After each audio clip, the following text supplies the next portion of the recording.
Samantala, suportado ng Vice Mayors for Good Governance o VMGG ang panawagan ni Pangulong Ferdinand Marcos Jr. na panagutin ang mga sangkot sa kontrobersyal na flood control projects. Sabi ng VMGG, marapat lamang gawing bukas sa publiko ang mga ginagawang proyekto ng pamahalaan.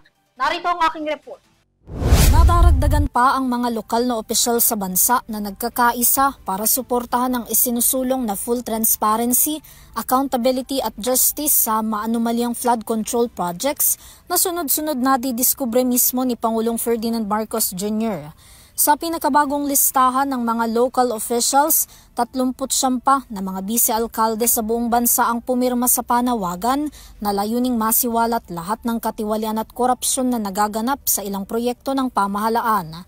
Sa inilabas na statement ng Vice Mayors for Good Governance o VMGG, ipinahayag ng mga ito na sila ay kaisa ni Pangulong Marcos para kondenahin ang maling paggamit ng pondo ng bayan para sa iligal na gawain.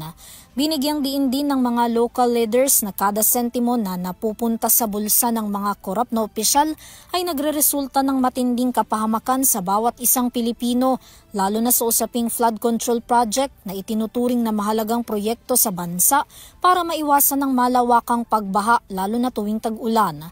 Kabilang sa mga panawagan ng VMGG ang gawing bukas sa publiko ang mga ginagawang proyekto ng pamahalaan, lalo na kung may kinalaman sa flood control upang alam ng mamamayan kung saan napupunta ang pera nila.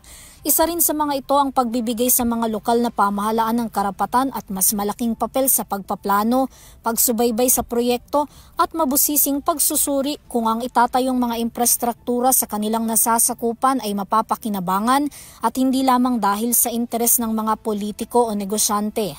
Nanawagan naman ang Vice Mayors for Good Governance sa lahat ng lokal na opisyal maging sa mga nasa mataas na posisyon sa gobyerno na makiisa sa panawagan at alisin ang personal na interes at sa halip ay maging isang tapat na serbisyo publiko. Matatandaan na una nang naglabas ng kanilang signatories ang Mayors for Good Governance. Para sa EuroTV News, Vanessa Cleofas sumasaludo sa bawat Pilipino.